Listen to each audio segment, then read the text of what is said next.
अब बात करते हैं gross effective cross section area I section के बारे में। क्वेश्चन क्या पूछता है? क्वेश्चन पूछता है find cross effective cross sectional area of column. Condition क्या कहती है? To prevent buckling of flange plate and web plate. Flange width कितनी दे रखी है? 300 mm दे रखा है। फ्लेंज थिकनेस दे रखा है 8 mm दे रखा है। बेब डेप्थ जो दे रखा है 480 दे रखा है और बेब थिकनेस जो दे रखा है वो 8 mm दे रखी है। ठीक है, अब बात करते हैं कोडल प्रिविजन्स के बारे में। जो कोड लिमिट दे रखी है, जो फ्लेंज बोलता है कि विड्थ अपॉन टी एफ जो होता है अगर लेस देन 16 होता है, ठीक है, और जो बेब जो होता है वो क्या होता है? D W divide by T W होता है, वो लेस देन होता है 50। तो ये कह रहा है कि फ्लेंज कैलकुलेशन में जो बी बराबर होता है 300 minus 8 divide by 2 equals to 146, जो कि क्या हो रहा है? B by T F ratio से ज़्यादा हो रहा है। So use limiting value B dash जो है, B dash is equals to B into T F करेंगे तो 16 इंटू 8 करेगा तो यह आ जाएगा 128। इफेक्टिव फ्लेंज विड्थ की बात करें बी एफ तो 2 B dash plus T W is equals to 2 into 128 plus 8 करके 264 mm आ जाएगा। तो इसको डिस्कार्ड करेंगे 300 माइनस 264 तो इसमें आ जाएगा 36 mm। नेक्स्ट आता है बेब कैलकुलेशन। बेब कैलकुलेशन में क्या होता है? डी डब्ल्यू और टी डब्ल्यू लेस देन कितना होना चाहिए? 50। तो यहाँ पर कितना रहा? 60, जो कि 50 से ग्रेट तो गलत हो जाएगा। तो यूजिंग लिमिटेड वैल्यू तो D dash W is equals to 50 into T W, जो कि हो जाएगा 50 into 8 is equals to 400 mm। ठीक है, जो अगर इसको डिस्कार्ड करते हैं तो 480 माइनस 400 करेंगे तो यहाँ पर आ जाएगा 80 mm। अब बात करते हैं इफेक्टिव सेक्शन यूज्ड के लिए। जो फ्लेंज होता है उसकी विड्थ जो होती है वो होती है 264 mm और जो थिकनेस होती है वो होती है 8 mm, जो कि 2 फ्लेंजेज होते हैं उसके अंदर। बेब की बात करते हैं, जो डेप्थ जो होती है 400 mm और थिकनेस 8 है। तो इसकी कैलकुलेशन चेक करते हैं। कैलकुलेशन क्या होती है? A E is equals to flange area plus web area. तो फ्लेंज एरिया कैसे निकालेंगे? 264 into 8 into 2, 264 8 into 2, 264 8 into 2,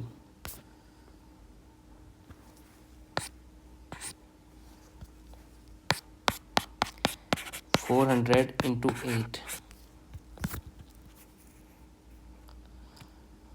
400 into 8,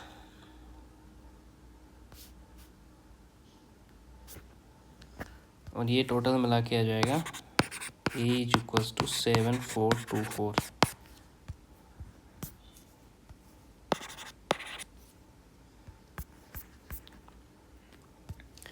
next बात करते हैं इफेक्टिव स्लेंडरनेस रेशियो के बारे में। क्वेश्चन पूछता है कि मैक्सिमम इफेक्टिव स्लेंडरनेस रेशियो क्या होगा? केस 1 में member carrying compressive load, dead load और इम्पोज लोड।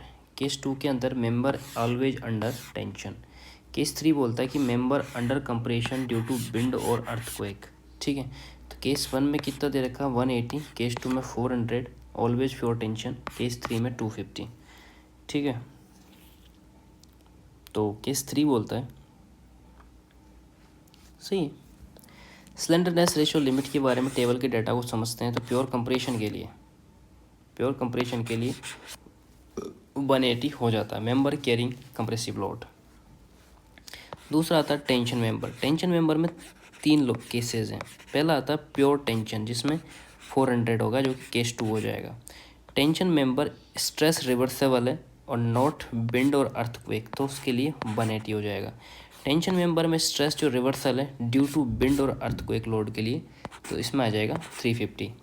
अब बात करते हैं मेंबर अंडर विंड और अर्थक्वेक लोड के लिए। जो कंप्रेशन ड्यू टू विंड और अर्थक्वेक होता है, कंप्रेशन ड्यू टू विंड और अर्थक्वेक, ठीक है, तो उसके लिए 250 हो जाएगा। प्योर कंप्रेशन के लिए 180 हो जाएगा। क्या? Slenderness ratio. बीम की कंडीशन की बात करें तो कंप्रेशन फ्लेंज जो है वो लेटरल टोरेजन बकलिंग के लिए 300 लेके चलता है। तो केस वाइज एक्सट्रैक्शंस निकाल के देखते हैं। तो केस 1 में जो टाइप्स ऑफ कंप्रेशन मेंबर जिसकी वैल्यू 180 होती है, प्योर टेंशन टाइप 2 केस 2 के अंदर जो वैल्यू इसकी हो जाएगी 400 हो जाएगी। एंड केस 3 के अंदर भी same thing, compression due to wind जो कि 250 हो जाएगा। अब बात करते हैं structural bearing types of joint. Structural bearing types जो कि बोल्टेड और रिवेटेड होता है। क्वेश्चन क्या पूछ रहा है, check correctness of the statement. Statement 1 की बात करें तो each connection transmit proportional share of the applied load. Statement 2 कहता है कि load passes through the centroid of connector group. तो क्या होगा, किस चीज़ के बारे में, structural bearing types joint bolt और रिवेट के बारे में बात चल रही। क्वेश्चन कह रहा है कि आपको चेक करना है कि कौन सा स्टेटमेंट सही है। तो उसने पहला स्टेटमेंट जो लिखा है वो ये कहता है कि each connections transmit proportional share of applied load. ठीक है, तो पहला स्टेटमेंट सही होगा। दूसरा स्टेटमेंट कहता है कि load passes through the centroid of the connectors group, that was wrong. अब बात करते हैं लोड ट्रांसफ़र मैकेनिज्म के बारे में। तो मेथड्स ऑफ लोड क्या होता है, ठीक है। तो frictions between plates due to bolts और rivet tensions, that is friction. Shear in rivets और bolt plus bearing stress on plates. तो ये methods of the load transfer होता है इन बियरिंग टाइप्स जॉइंट्स में। तो फ्रिक्शन इज ओवरकम और joints slips होते हैं। अजम्पशंस बात करते हैं तो फ्रिक्शन नेगलेक्ट होते हैं, load fully transfer through the rivet और बोल्ट होता है। तो लोड का डिस्ट्रीब्यूशन समझे तो ऑल रिबिट्स और बोल्ट शेयर लोड इक्वली। जो सारे रिबिट्स और बोल्ट होते हैं वो लोड को इक्वली शेयर करता है, hence each connection carry proportional share, that's why the statement 1 is true. Next आता है सेंट्रोइड कंडीशन। तो इसमें क्या होता है कि जो लोड पाथ होता है मे और may not pass through centroid. क्या, मे और may not pass through the centroid. If not passing, that is called eccentric connection and therefore statement second is false.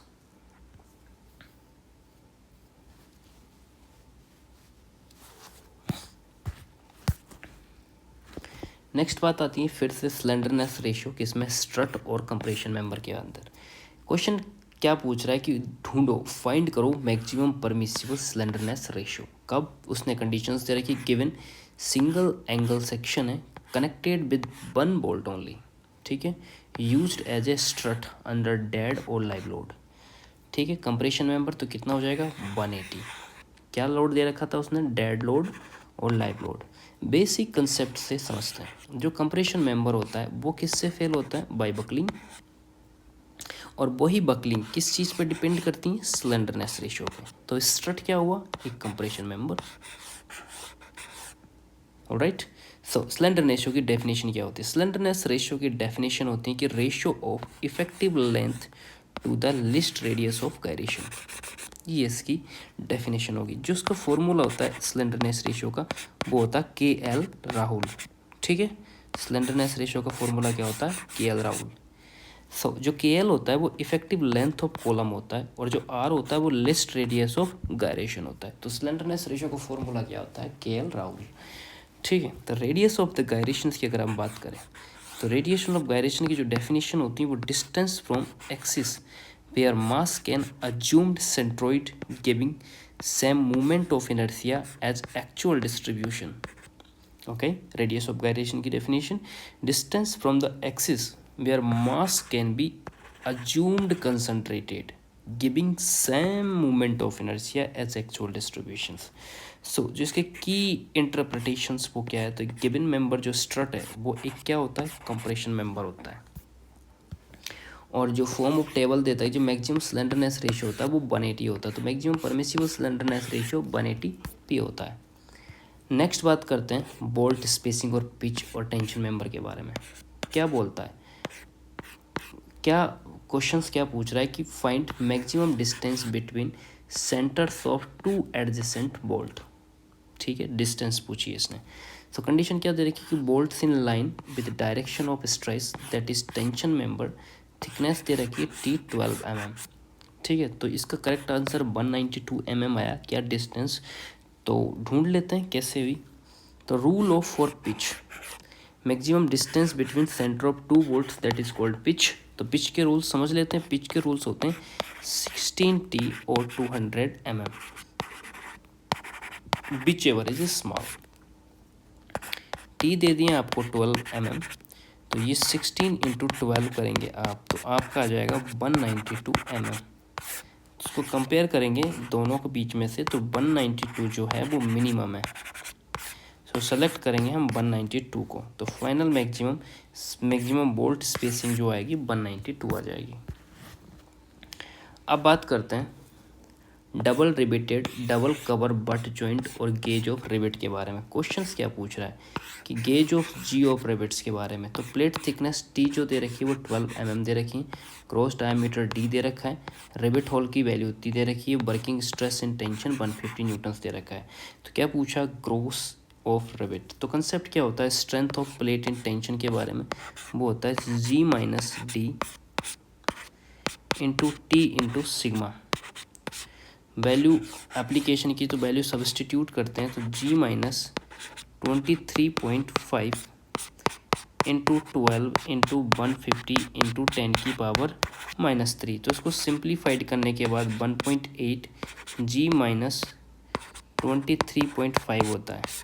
अब बात करते हैं इसकी इक्विलिब्रियम कंडीशंस के बारे में। जो प्लेट स्ट्रेंथ होता है वो स्ट्रेंथ ऑफ रिवेट होता है। जो प्लेट स्ट्रेंथ होता है 1.8 जी माइनस 23.5 होता है, जो कि 2 इंटू 85 से मिलकर बना होता है। ठीक है, अब इसके कैलकुलेशन रिवेट वैल्यूज।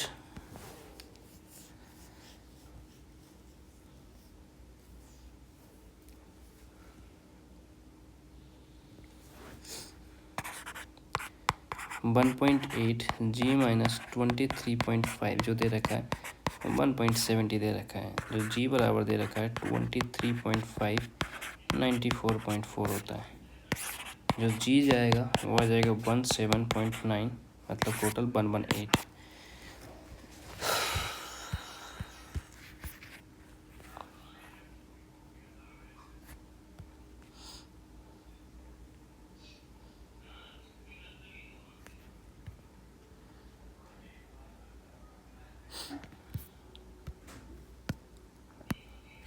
नेक्स्ट बात करते हैं net section area of plate. Width दे रखी है, थिकनेस दे रखी है, बोल्ट होल दे रखा है, प्लेट एरिया एंड टेंशन दे रखा है, सिंगल बोल्ट पी बराबर 0, जी बराबर 0, 0 ही 0 दे रखा है।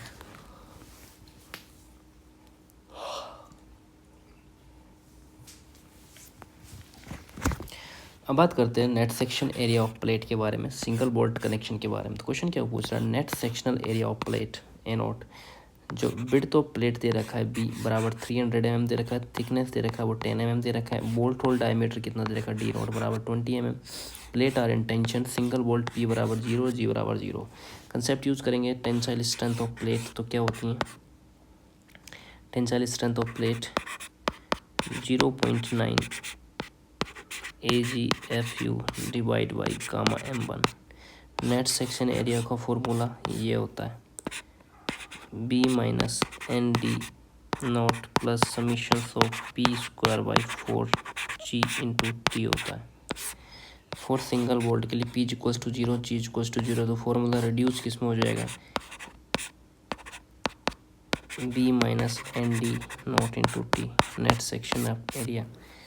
तो n बराबर 1 दे रखा है, तो an बराबर हो जाएगा 300 माइनस 1 इंटू टी इंटू 10 हो जाएगा। तो कैलकुलेशन जो an बराबर हो जाएगा वो हो जाएगा 300 इंटू 20 इंटू 10, तो an बराबर हो जाएगा 280 इंटू 10, तो an बराबर 2800 mm स्क्वायर होता है। तो फाइनल रिजल्ट क्या हो जाएगा नेट एरिया के लिए 28 mm स्क्वायर।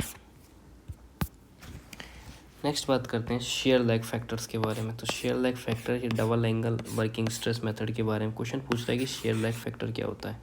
कंडीशन दे रखी है डबल एंगल सेक्शन है, connected back to back placed on same side of the glass plate tack rivets, है ना। तो करेक्ट आंसर क्या हो जाएगा इसका, k is equals to 5a1 divide by 5a1 plus a2 हो जाएगा। कोड रेफरेंस में क्या दे रखा है कि जो वर्किंग स्ट्रेस है तो शेयर लैग फैक्टर के यहाँ पर यूज्ड होता है। तो लिमिट स्टेट मेथड की अगर हम बात करें तो share lag replaced by the होता है रिडक्शन फैक्टर बीटा से। तो शेयर लैग फैक्टर केस में WSM में क्या हो जाएगा, जो सिंगल एंगल कनेक्टर्स होता है 1 लैग के लिए क्या होता है, K is equals to 3A1 plus 3A1 plus A2 होता है। Double angle back to back के लिए क्या होता है, K is equals to 5A1 divide by 5A1 plus A2 होता है।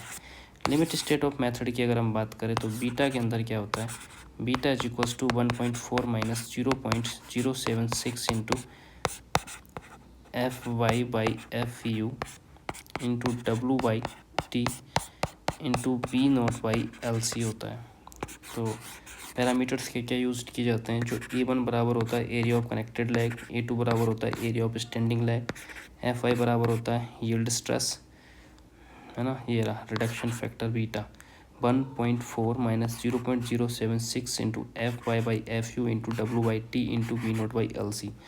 तो एफ यू बराबर होता है अल्टीमेट स्ट्रेस, डब्लू बराबर विड्थ, टी बराबर थिकनेस एंड बी नोट बराबर आउटस्टैंडिंग लैग विड्थ और लैग ऑफ कनेक्शंस होते हैं। तो क्या हो जाएगा, शेयर लैग फैक्टर K बराबर 5A1 divide by 5A1 plus A2।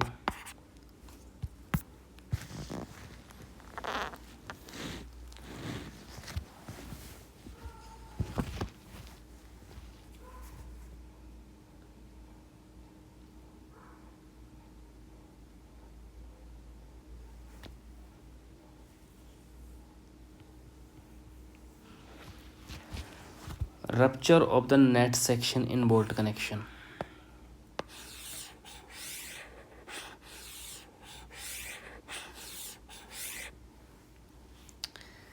Rupture of net section in bolted connection. Question क्या पूछ रहा है, mode of failure of for rupture of net section in bolt plate. Correct answer tense. Concept 1 पूछता है कि mode of failure in tension member क्या होता है। तो पहला आता है ग्रॉस सेक्शन यील्डिंग, अकर कहाँ होता है, विदाउट बोल्ट सोल के, member register load up to ultimate load. तो large deformation 10 to 15% before fracture होता है, स्ट्रक्चर बिकम्स अनसर्विसेबल। ठीक है। नेक्स्ट इसके अंदर बी जो आता है वो आता है रप्चर फेलियर, जिसमें नेट सेक्शन फेलियर होता है, अकर इन होता है presence of hole. Rupture of failure occur presence of hole, जो स्ट्रेस का कंसंट्रेशन होता है वो नियर द होल होता है, गिल्ड स्टार्ट होती है एट द एज पे होता है। नेक्स्ट आता है stress spread to the other fibres, deformation increase with the loads, the final rupture occur failure. Next आता है block shear failure, rupture failure, gross section yielding. ये कब होता है, जब bearing strength and bolt shearing strength are high होता है। तो फेलियर मैकेनिज्म में क्या होता है, rupture of net section BC plane, yield of gross section area plane ABCD हो जाता है। तो कर कब होता है, जब connection large become shorter. Code reference क्या बोलता है, design strength in tension governed by the rupture of net cross section area. इसका फॉर्मूला होता है 0.9 into AgFuy divide by gamma M1 होता है। नेट इफेक्टिव एरिया होता है, ये अल्टीमेट स्ट्रेंथ होता है, पार्शियल सेफ्टी फैक्टर होता है। नेक्स्ट बात करते हैं independent mechanism in portal frame. क्या पूछा है, number of independent mechanism in A given portal frame. Basic concept क्या होता है कि structural remain stable until sufficient plate hinge are formed. When the enough hinge is formed, the structure become unstable called mechanism.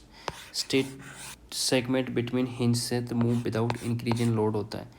Important theory की बात करते तो are जो होता है रिडेंसी ऑफ द स्ट्रक्चर होता है। If R is a plastic hinge form the structure become statically determinate.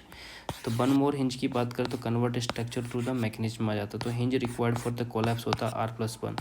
अब बात करते हैं नंबर ऑफ इंडिपेंडेंट मैकेनिज्म के बारे में। तो लेट n बराबर number of possible hinge, r is a redundancy. Formula क्या हो जाएगा इंडिपेंडेंट मैकेनिज्म का, n-r। तो डेटा दे रखा है पॉसिबल प्लास्टिक हिंज लोकेशंस, यहाँ डायग्राम दे रखा है और है ना वो उसी से ही सोल्व अच्छी तरीके से समझ में आएगा, ऐसे समझ में नहीं आएगा।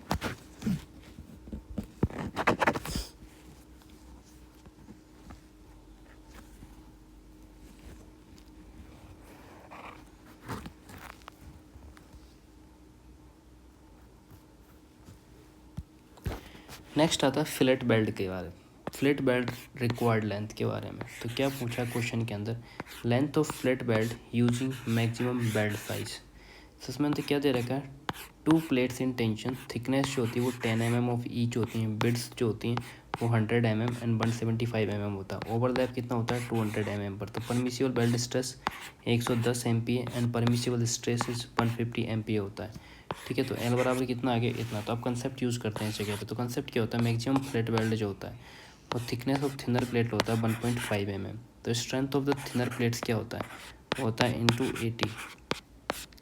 स्ट्रेंथ ऑफ बेल्ट क्या होता है, TT into L into T होता है। थ्रोट थिकनेस क्या होती है 0.7 इंटू बेल्ट साइज। तो failure condition strength of thinner plate is equals to the strength of weld होता है। डेटा दे रखा है, थिकनेस दे रखी है, बेल्ट ऑफ थिनर प्लेट दे रखी है, ये दे रखा है, ये दे रखा है। तो अपन को क्या मैक्सिमम बेल्ट साइज निकालना है। तो 10 माइनस 1.5, ये क्यों किया, मैक्सिमम बेल्ट साइज निकालने के लिए। TT को मल्टीप्लाई कर दी 8.5 से 5.7 आ गया TT। अब बात करते हैं area of thinner plate.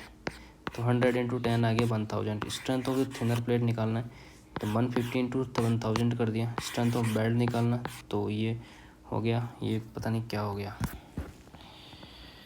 Strength of belt निकालने का फॉर्मूला होता है, T दे रखा है ऑलरेडी, L दे रखा है, L नहीं दे रखा है तो इसलिए ये आ जाएगा। यार अब पता नहीं क्वेश्चन ही सोल्व नहीं हो रहे, दिमाग थक चुका है। सिंपल सिंपल से क्वेश्चन में गलतियाँ कर रहा हूँ। कितने मिनट का हो गया ये वीडियो,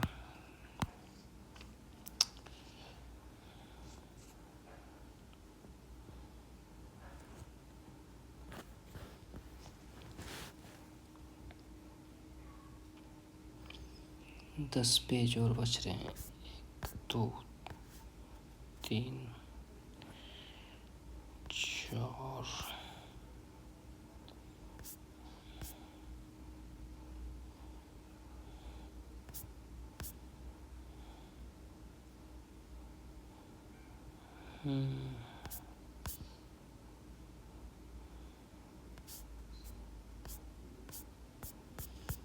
ठीक है, जितना होता है उतना तो करते हैं क्योंकि क्वेश्चन ज़्यादा रिपीटेड क्वेश्चन है इसमें। नेक्स्ट क्वेश्चन की बात करते हैं, column spacing design of steel structure के बारे में। क्वेश्चन क्या पूछ रहा है, splice for a compression members are designed as a short column. Column splice की बात करते हैं, इसका बेसिक कंसेप्ट क्या होता है, स्प्लाइस जो होता है वो जॉइंट प्रोवाइड करती है in the length of the member. तो लोड कंडीशन क्या होती है, if truly concentrated load then no splice theoretically required then, but in reality की बात करें तो actually load is not perfectively concentric. अब बात करते हैं column behaviour, also subjected to bending splice become necessary. तो when column splice are required, तो क्या होता है, ये अवेलेबल जो स्टील लेंथ होती है वो लेस देन होती है रिक्वायर्ड लेंथ ऑफ कॉलम के। मल्टी स्टोरी बिल्डिंग की अगर बात करें तो different column section 8 different stories होता है। फैब्रिकेशन कन्वीनियंस होता है, कॉलम कीप्ड जो होता है 5 मीटर लेंथ में होता है जो नीड स्प्लाइसिंग होती हैं।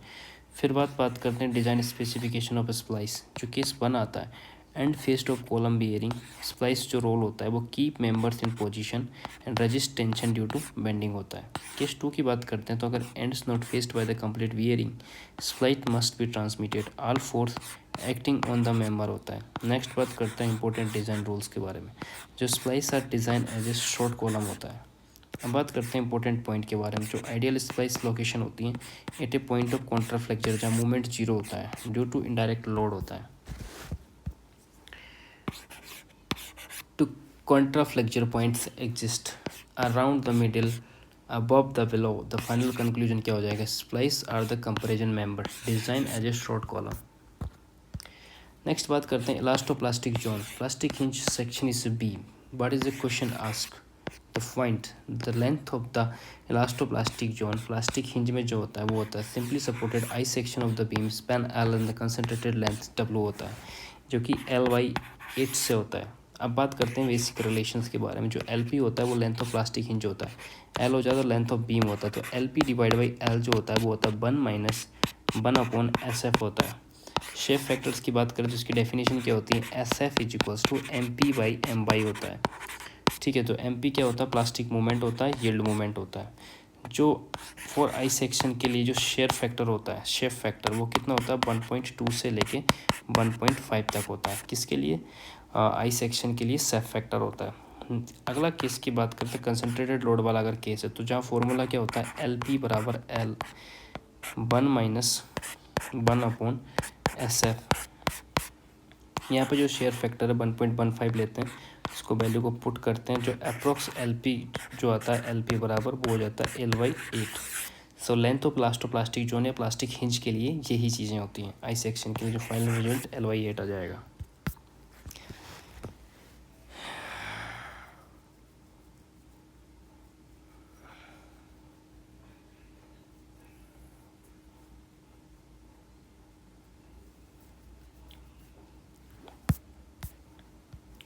बात करते हैं stiffening of web welded plate girders के बारे में। क्वेश्चन पूछा है कि correct stiffeners arrangement for the web plate जो दे रखी 2000/6 दे रखा है। Provide vertical stiffeners two horizontal stiffeners 1 set 0.4D from the top flange and 1/8 mid height. So given data दे रखा है, थिकनेस दे रखी TW and depth of web जो दे रखा है इतना दे रखा है।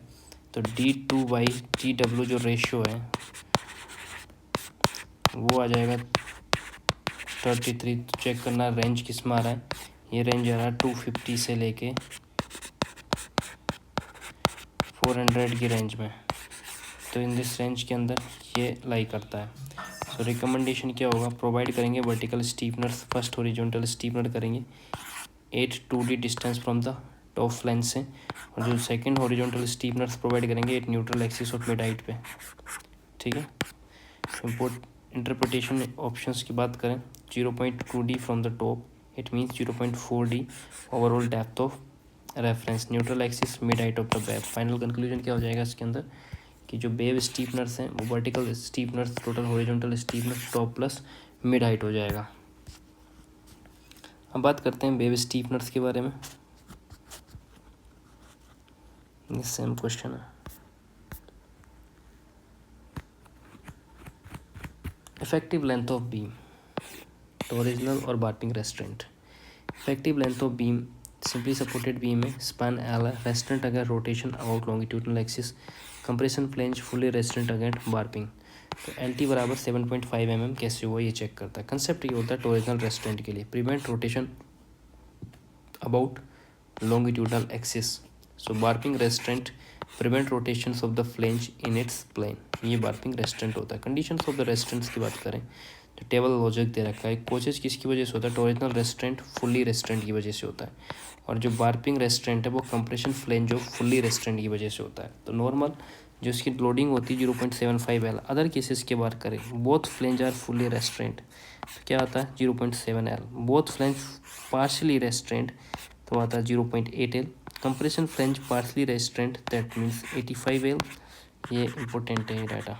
नो बार्पिंग रेस्ट्रेंट के लिए 1, पार्शली रेस्ट्रेंट कंडीशन के लिए 0.1 L plus 2D, partially restaurant bearing के लिए 1.2 L प्लस 2D हो जाएगा।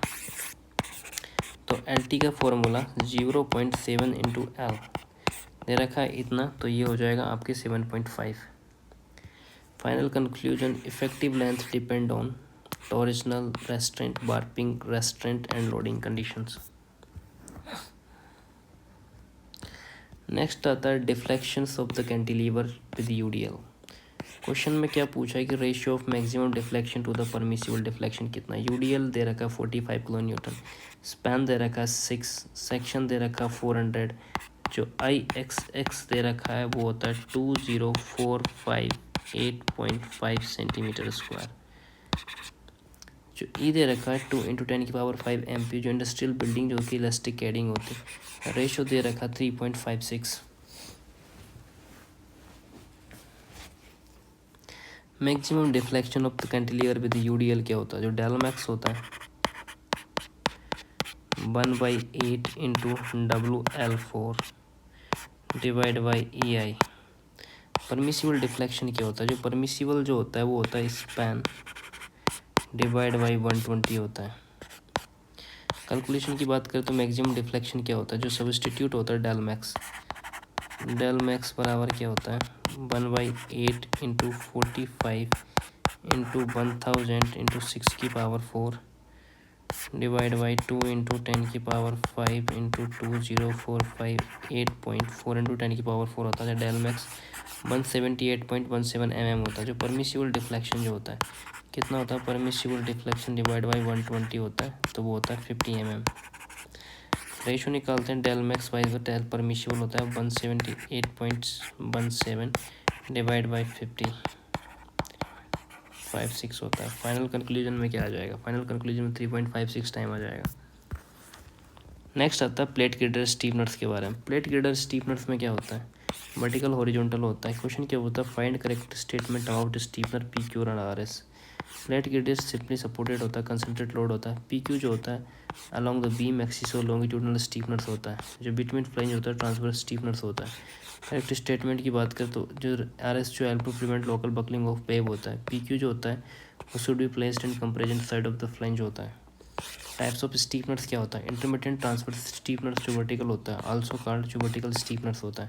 Not subjected to direct load होता है। प्रोवाइड लेटरल स्टीफनर्स होता है। ये क्या इंक्रीज करता है, buckling resistance of web due to shear, prevent local buckling of web होता है। इंटरमीडिएट लॉन्गिट्यूडनल स्टीफनर हॉरिजॉन्टल होता है, जिसको क्या बोला जाता है, हॉरिजॉन्टल स्टीफनर्स।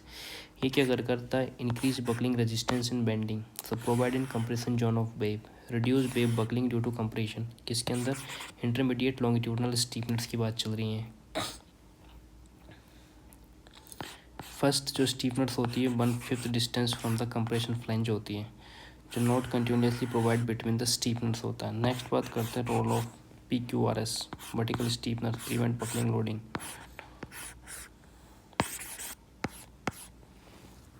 फ्लेंज क्या रेस्ट्रेंट करता है बेंडिंग मूवमेंट, वेव क्या रेजिस्ट करता है शेयर। हो गया ये तो खत्म।